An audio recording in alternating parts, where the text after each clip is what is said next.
নগরে বসতি, সভ্যতার বুনন নগর, সেই বুননের ভরসা জল, নদী বা সাগর। তার পাশেই মানুষ এসে স্থির হতে চেয়েছে, স্বপ্ন দেখেছে দীর্ঘ আবাসের। বুড়িগঙ্গা নদী পারে ঢাকা ২৫০০ বছর কিংবা তারও আগে ভবঘুরে মানুষকে ইশারা দিয়েছিল ভরসা। এখানে বসত করা যায়। সেই শুরুর এখন বিস্তার ঘটেছে। শহর ছড়িয়ে নগর ঢাকার আশপাশের জনপদকেও দিচ্ছে নগরের তিলক।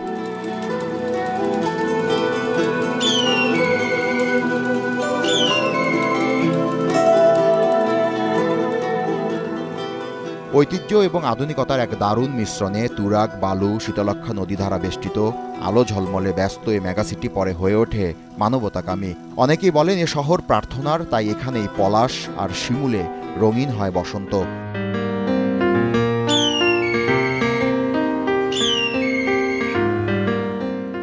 ঢাকা শহরের অনেক জায়গায় মূলত ২ দশক আগেও জলাভূমি, নিচু জমি ছিল, যেখানে বর্তমানে হাজার কোটি টাকার বিনিয়োগে সপ্তবান কিছু সফল উদ্যোক্তাদের হাত ধরে নান্দনিক শৈল্পিক আবাসন প্রকল্প ও বসতি গড়ে উঠেছে। নিরলস প্রচেষ্টায় সুপরিসর আবাসিক প্রকল্প হয়েছে বসবাসের উপযোগী। রাজধানী উন্নয়ন কর্তৃপক্ষ প্রতি বছর গড়ে ৪,০০০ ভবন নির্মাণের অনুমোদন দেয়। এর মধ্যে ২০২০ সালে অক্টোবরে যখন ড্যাবের গেজেট হয়, ওই বছর নগরে ৫,৬১২টি ভবন নির্মাণের অনুমোদন দিয়েছিল সংস্থাটি। তথ্য বলছে ১৯৮৪ থেকে ২০২৬ সাল পর্যন্ত এ ৪২ বছরে রাজুক ও অন্যান্য সংস্থার অনুমোদিত ভূমি উন্নয়ন প্রকল্প ৩৬টি, যে প্রকল্পগুলো নগরকে করেছে আবেদনময়ী।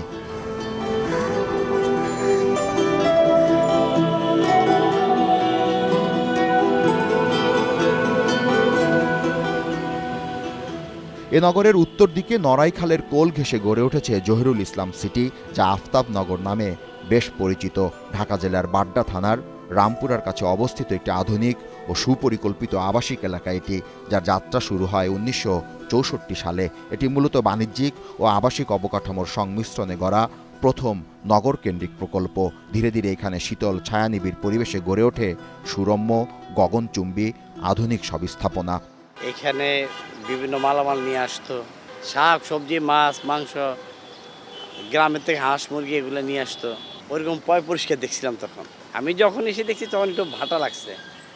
তার আগে যৌবন ছিল, এটা শুনছিলাম আমি। দুই পাশে ড্রেন করে দিয়ে দিলে সুন্দর পরিষ্কার হয়ে যায় এই নদীটা। নদীর পানিটাও নষ্ট, তারপর দেখতেছেন এই যে এখানে প্রতিদিনই ময়লা আবর্জনা এই নদীতে ফেলে নদীর চওড়াটা দিন দিন কমে যাচ্ছে। দেশের এনভায়রনমেন্টটা ঠিক রাখার জন্য নদী বাঁচায় রাখা দরকার।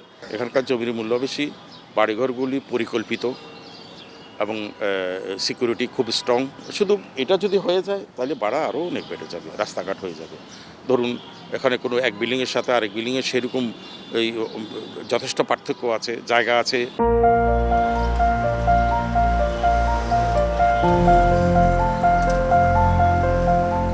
পরে আফতাবনগরে আন্তর্জাতিক মানের শিক্ষা প্রতিষ্ঠান, স্বাস্থ্য সেবা কেন্দ্র, পাসপোর্ট অফিস, ব্যাংক, বিমা ও সুপার শপ গড়ে উঠতে শুরু করে, যা এই আবাসন প্রকল্পের জৌলস বৃদ্ধি করেছে বহু গুণ। এ হাউজিংয়ের বাসিন্দাদের নিরাপত্তা নিশ্চিত করা গেলেও নেই পর্যাপ্ত পার্ক, পাঠাগার। বিল্ডিং হচ্ছে, হ্যাঁ বাসা বাড়ি হচ্ছে, এখন খেলা মাঠ অনেক কম। বাহিরের থেকে বনশ্রী, তারপরে বাড্ডা, রামপুরা এসব দিক থেকেও অনেক মানুষ খেলাধুলা করতে আসে আফতাবনগরে, কিন্তু মাঠের কমতিতে অনেকে আবার চলে যায়। যারা দূর দূরান্তে থাকে তাদের জন্য নানা রকম হোস্টেল সুবিধা এখানে আছে। তো এরকম একটা আবাসিক এলাকায় থেকে এখানে এসে শিক্ষা গ্রহণ করা, এটা এই অঞ্চলের মানুষের জন্য একটা সুবিধা, যে তাকে এই নগরের যানজট ঠেলে অনেক দূরে গিয়ে লেখাপড়া করতে হচ্ছে না। ইস্টার্ন হাউজিং লিমিটেডের পরিচালক জানান, ড্যাব রাজুকের ইমারত নির্মাণ বিধিমালা মেনে তাদের এই আবাসনে পরিবেশ বান্ধব ভবন গড়ে তোলা হচ্ছে, যার নির্মাণ শৈলীতে ঠাঁই পেয়েছে নাগরিক সুরক্ষা, ব্যবহার হয়েছে শক্তি সাশ্রয়ী প্রযুক্তি। এই ক্রাউডি এলাকাতেও আমরা চেষ্টা করেছি রাজুকের পরিকল্পনা মোতাবেক প্রজেক্টটাকে সম্পন্ন করতে, এবং সেখানে যথেষ্ট পরিমাণ, যেটা আমি রিসার্চের টপিকে বললাম, আরবান হিট আইল্যান্ড, এখানে হিট আইল্যান্ড ক্রিয়েট হয়, যে কারণের জন্য এখানে অনেক ফাঁকা স্পেস রাখতে হয়, পার্ক লাগে, তারপরে গাছপালার প্রয়োজন হয়। ফলো করেই exactly as per the government rule এই প্রজেক্টটা তৈরি করা হয়েছে। এই ১,০০০ একর জায়গার মধ্যে 40%-এর মতো আমাদের কমন ফ্যাসিলিটিস আছে, যেমন আমাদের এখানে স্কুল, কলেজ, হসপিটাল, তারপরে পার্ক, তার খেলার মাঠ, এই জিনিসগুলো আছে।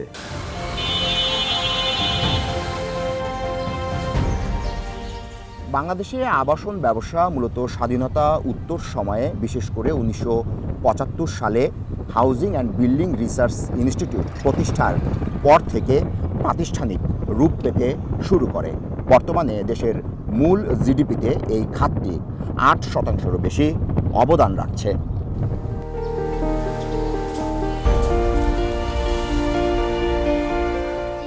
আফতাবনগর থেকে 2 কিলোমিটার দূরত্বে পশ্চিম রামপুরায় প্রায় 30 বছর আগে 90-এর দশকের কাছাকাছি সময়ে গড়ে ওঠে মহানগর প্রজেক্ট। এখানকার যুগান্তকারী যাতায়াত ব্যবস্থার আমূল পরিবর্তনে বাতলে গেছে বাসিন্দাদের জীবন। তবে এই চিত্র আপনাকে ভাবনায় ফেলতে পারে। শিশুরা ঘরবন্দি, খেলার মাঠ নেই এখানে। যে কোনো জায়গায় অনেক সহজে যেতে পারছেন, ফ্লাইওভার আছে, এলিভেটেড এক্সপ্রেসওয়ে হয়ে গিয়েছে, এখান থেকে আপনি এয়ারপোর্টে অনেক সহজে যেতে পারেন। স্পেশালি আমি কয়েকদিন আগে গিয়েছিলাম, আধা ঘন্টা লেগেছে কেবল। তো এটা খুবই ভালো লাগে, এখান থেকে যে কোনো জায়গায় লাইক আপনি মাওয়া যেতে পারেন অনেক ইজিলি।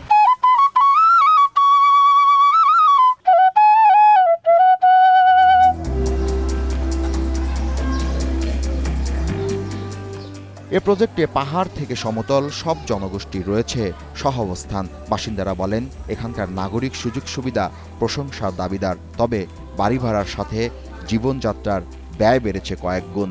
খাগড়াছড়ি আমার হোম ডিস্ট্রিক্ট, তারপর রামগড় উপজেলায় আমার বাড়ি। 2018 সালে আমার বিয়ের পরে আমি আসলে মহানগরে আছি। গাড়ি ঘোড়াও কম, এখানে আপনি হেঁটে হেঁটে ঘুরতে পারবেন এবং খুব ভদ্র পরিবেশ।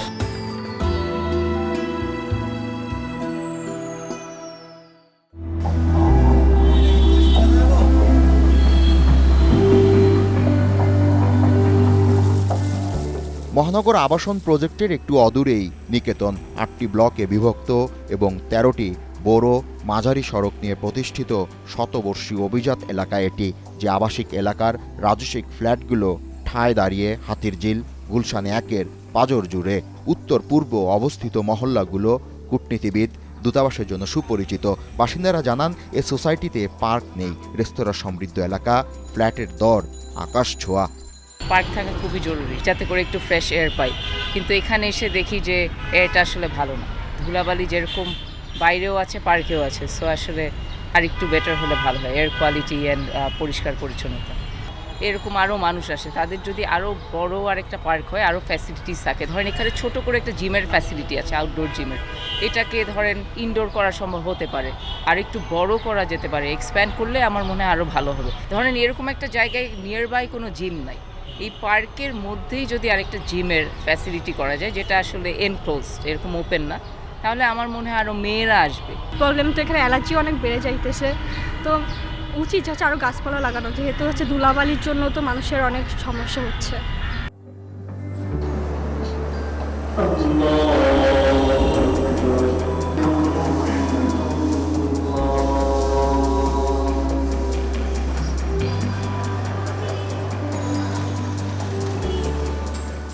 নগরবিদরা জানান পুরনো শহরের আত্মচর্চা থেকে দূরে সরে এসেছে আজকের নগর। পাঠান, মোগলের ঢাকা থেকে আমরা পেয়েছি 21, রেসকোর্স আর পহেলা বৈশাখের মেগাসিটি।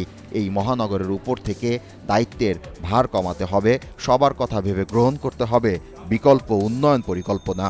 হাউজিং বলতে তো এখানে প্রাইভেট এবং গভর্নমেন্ট, দুইটাই হাউজিং। কিন্তু সরকার তো আসলে নিজে হাউজিং তৈরি করার দায়িত্ব থেকে নিজেকে সরিয়ে নিয়েছে। যে হাউজিং আমি করব না, ল্যান্ড দিতে পারি, যেটা সরকার বিভিন্ন প্রকল্প, যেমন আপনার হচ্ছে ধানমন্ডি রেসিডেন্সিয়াল প্রজেক্ট ছিল, পরবর্তীতে পূর্বাচল করলো বা উত্তরা করেছে, প্রকল্প করে মানুষকে দিয়ে দেয় বিল্ডিংগুলো। একটা ধারণা, যারা বেসরকারি প্রকল্প করেন তারা যদি অনেক প্লট বিক্রি করতে পারেন তাহলে তার লাভটা বেশি। এবং ধরে না 30-35 ভাগ হচ্ছে নাগরিক সুযোগ সুবিধাই থাকবে, আর বাকিটা আপনি প্লট করবেন।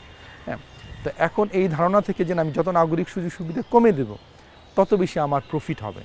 প্রফিট ম্যাক্সিমাইজেশনের জন্যই তারা এই যে যারা এই বিল্ডিং এবং বিশেষ করে যারা ল্যান্ড ডেভেলপমেন্ট করেন তারাই কিন্তু আইনগুলোকে পরিবর্তন করেছে, এবং এইটা তাদের জন্য ক্ষতিকর হয়েছে। আর আমরা যারা নাগরিক, যারা এখানে আমরা গিয়েছি থাকার জন্য, তাদের সুযোগ সুবিধা কমে গিয়েছে। ডেভেলপাররা যদি না থাকতো তাহলে এটা হয়তো অনেক ডেভেলপমেন্ট হতো, ঠিকই আনপ্ল্যান্ড হতো। তাহলে এই কৃতিত্ব আমরা এতটুকু দিতে পারি যে তারা হওয়াতে প্ল্যান্ড হয়েছে। এই কৃতিত্ব কারা পাবে? যারা সৎভাবে ব্যবসা করেছে। এখন যারা ডেভেলপার কোম্পানির কাছ থেকে হাউজিংয়ের প্লট নিয়েছেন তাদের অনেকে ভালো আছেন যে না তারা ঢাকা শহরে তারা নিজের একটা প্লটের মালিক, কেউ কেউ সেখান থেকে মাল্টি স্ট্রিট বিল্ডিং করে সেখানে রেন্টের মাধ্যমে ইনকামও করছেন। তাহলে আমরা চাই প্ল্যান্ড ওয়েতে সম্প্রসারিত হোক, মানুষজনও সেখানে হাউজিংটা পাক এবং সে যেন হাউজিংয়ের পাশাপাশি নাগরিক সুযোগ সুবিধাটি পায়। সুযোগ সুবিধা পেলে শহরের উপরে চাপ কমে, কারণ আপনি যখন বাসার পাশে একটা নাগরিক সুবিধা পান তাহলে আপনি অনেক দূরে কমিউট করবেন না, রাস্তার উপরে আপনার ট্রান্সপোর্টের চাপটা পড়ে না, আপনি বিভিন্ন আয় শ্রেণীর মানুষ থাকবে। এই যে ভিন্নতা সমাজের সৌন্দর্য, তাহলে আপনি একটা উচ্চবিত্তের এলাকা এটা বলার মধ্যে আসলে সেই অর্থে ইনক্লুসিভিটি নাই, অন্তর্ভুক্তিতা নাই, এটার মধ্যে এক ধরনের আভিজাত্য থাকতে পারে, কিন্তু সেই আভিজাত্য তো আসলে কাম্য না। সমাজ তো হবে রেইনবো সোসাইটি, সবাই সবাইকে মিলে থাকবে। বাংলাদেশে যে হারে জনসংখ্যা বৃদ্ধি পাচ্ছে তাতে ধারণা করা হচ্ছে 2050 সালের পর দেশের জনসংখ্যা প্রায় 30 কোটি ছাড়িয়ে যেতে পারে। জনসংখ্যা বৃদ্ধির কারণে ক্রমাগতভাবে বাড়ছে জমির চাহিদা, আর এ কারণে বৃদ্ধি পেয়েছে প্লট আর ফ্ল্যাটের দাম। ঠিক এই সময়ে কেউ যদি রিয়েল এস্টেট খাতে বিনিয়োগ করে থাকে তাহলে আগামী 10 থেকে 12 বছর পর সেই বিনিয়োগের মূল্য 2 থেকে 3 গুণ বৃদ্ধি পেতে পারে, যা আপনার কল্পনারও বাহিরে। অন্যান্য ইন্ডাস্ট্রিতে বিনিয়োগের পর স্বল্প মুনাফা হলেও ঠিক এই সময়ে রিয়েল এস্টেট খাতের বিনিয়োগ সঠিক এবং যুগোপযোগী হবে বলে মনে করছে খাত সংশ্লিষ্টরা।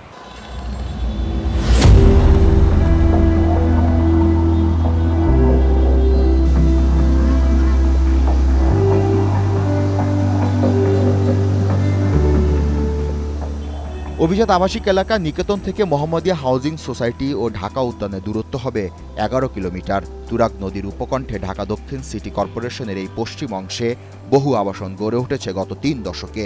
চাঁদ, নবোদয়, কাদেরাবাদ হাউজিং ছাড়াও রয়েছে জাপান গার্ডেন সিটির মতন আকর্ষণীয় প্রকল্প। এলাকায় চলাচলের প্রধান বাহন রিক্সা। এখানে মসজিদ, school, college, diagnostic centre, shopping mall রয়েছে প্রচুর। বসবাসের জন্য জায়গাটা ভালো, অনেক গাছপালা আছে। পর্যন্ত কোচিং করি আমি, আমার ওইভাবে কখনো সমস্যা হয়নি এলাকায়।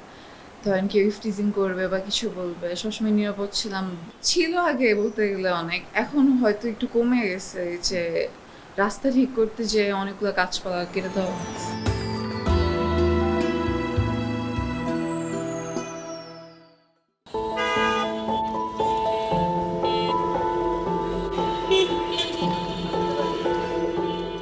হাউজিংয়ে বাড়ির নামগুলো নান্দনিক ও বৈচিত্র্যময়, কিন্তু যানজট, ধুলোবালিতে হৃদয়গ্রাহী সেই বাড়ির নাম ক্রমেই ঝাপসা হচ্ছে। আগুনে পোড়া শক্ত ইটের গাঁথনিতে দিন রাত লাগছে পলেস্তরা। ইটের ভাজে ভাজে তৈরি হচ্ছে নবসভ্যতা। এ এলাকার চারদিকে শুধু নির্মাণ আর গড়নের গল্প, যেখানে শ্রমিকের হাতের ছোঁয়াতে সমৃদ্ধ হচ্ছে কাঠামো। বিল্ডিং করে তো ওই বিল্ডিংয়ে এগুলা বেশি ব্যবহার করা হয়, মেন গেটের সামনে দেওয়ার জন্য এগুলা ডেকোরেশনের কাজ করে, তো ওই ডেকোরেশনের জন্য এগুলা। পুরো বিল্ডিং এর চৌকাঠ, পাল্লা, এভরিথিং সবকিছু নেয় দোকান থেকে। মানে প্রথমে চৌকাঠ নেয়, চৌকাঠ ফিটিং করে, পরে হচ্ছে পাল্লা নেয়। ফ্রেম, পাল্লা, এভরিথিং সহ হচ্ছে আপনার হচ্ছে 24,500 টাকা পরে কমপ্লিট। ঝুলানো, ফিটিং করে দিব, বার্নিশ করে দেবো সব সহ। হয় 7-8 লাখ টাকা হয়। তার একটা 20,000 টাকা হিসাব করেন, 120-150 পালা দেয়।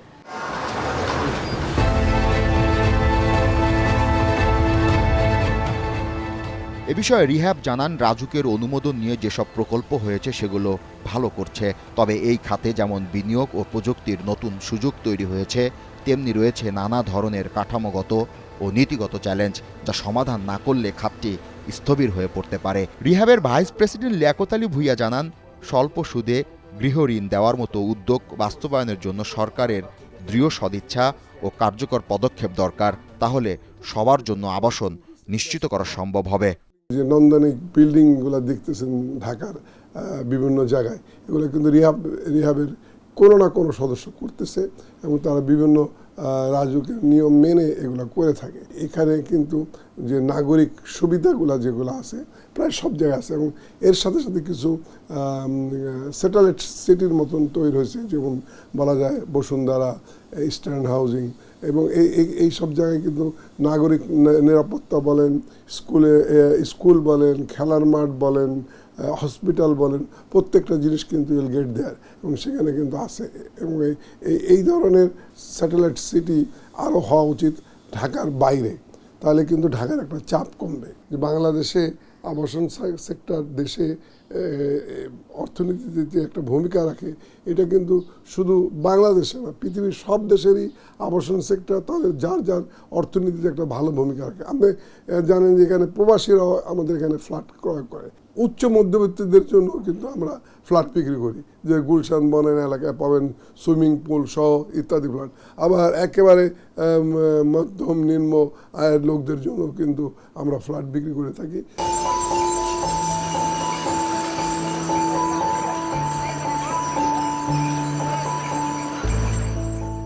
নদী একটি জীবন্ত সত্তা, সেই নদীর সমতলে বিস্তৃত হয়েছে মোহাম্মদপুরের আবাসন ব্যবসা।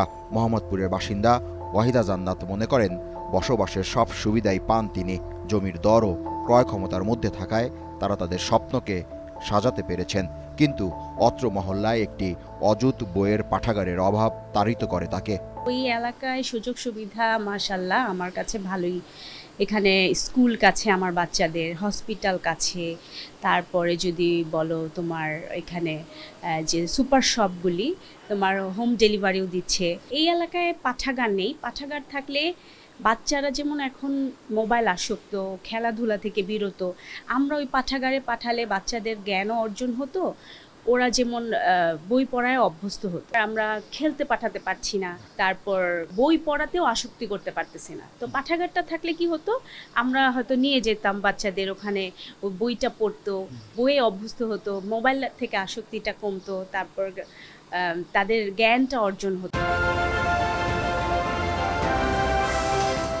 অর্থনীতিবিদ মাহফুজ কবির জানান, বাংলাদেশের অর্থনীতি সাম্প্রতিক বছরগুলোতে দ্রুত প্রসারিত হয়েছে। মাথাপিছু আয় বৃদ্ধি, অবকাঠামোগত উন্নয়ন এবং শিল্প খাতের প্রসারের ফলে নগরায়নের পরিধিও বেড়েছে। কর্মসংস্থান সহ দেশের অন্যান্য শিল্প খাতের বিকাশেও ভূমিকা রয়েছে আবাসন খাতের। তিনি বলেন, অর্থনৈতিক প্রবৃদ্ধিতে আবাসন খাতে আরও জোর দেওয়া উচিত। এই সরকারের দায়িত্ব অনেক বেশি, বিশেষ করে যে আগামী অর্থ বছরের বাজেটে আসলে এই আবাসন খাতকে অত্যন্ত গুরুত্ব দিতে হবে এবং সেখানে যেন কর্মসংস্থান হয়, বিনিয়োগ হয়। তো সেই বিষয়গুলো আমাদের মাথায় রাখতে হবে। নগর ভিত্তিক আবাসন খাত দেশের অর্থনীতিতে বিপুল পরিমাণে অবদান রাখে। এর মধ্যে প্রধান অবদান হলো কর্মসংস্থান সৃষ্টি। এটি বিভিন্ন স্তরের মানুষের জন্য, এখানে নির্মাণ শ্রমিক থেকে শুরু করে যারা ডিজাইনার রয়েছেন, যারা প্রকৌশলী, স্থপতি, সবার জন্য কর্মসংস্থান তৈরি করে। এবং আসলে এটা যেহেতু শ্রমঘন একটি শিল্প, সুতরাং এটি দেশের অর্থনীতিতে বিপুল পরিমাণে মানুষকে সংযুক্ত করে এটি কর্মসংস্থান তৈরিতে অবদান রাখে। এটি দেশের যে সহযোগী শিল্প খাত যেটা রয়েছে, বিশেষ করে রড, সিমেন্ট, ইট, বালু, টাইলস, ইলেকট্রনিক সামগ্রী, তো সবকিছুর সঙ্গে কিন্তু এর একটা নিবিড় সম্পর্ক রয়েছে। তো সুতরাং নিজে যেরকম করে আসলে এই কর্মসংস্থান তৈরি করে, এর পাশাপাশি অন্যান্য খাতের উৎপাদন, পরিবহন এবং কর্মসংস্থানের ক্ষেত্রে এই খাতটি গুরুত্বপূর্ণ ভূমিকা পালন করে। এছাড়াও এখানে কিন্তু বিপুল পরিমাণে বিনিয়োগ হয় এবং বিনিয়োগের কারণে দেখা যায় যে এই ব্যাংক বা আর্থিক প্রতিষ্ঠানগুলো এখানে জড়িত থাকে। ঢাকা পৃথিবীর অন্যতম ঘনবসতিপূর্ণ শহর। ৩৫ থেকে ৪০ লাখ মানুষের কর্মসংস্থান সৃষ্টি হয়েছে এখানে।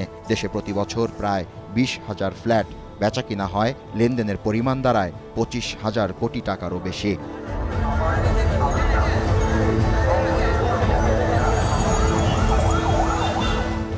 মাঝে মধ্যে এ ছুটে চলা শহরে থমকে যায় জীবন। মানুষের যন্ত্রণা ক্লিষ্ট জীবনের আখ্যানে রূপ পায় নগর।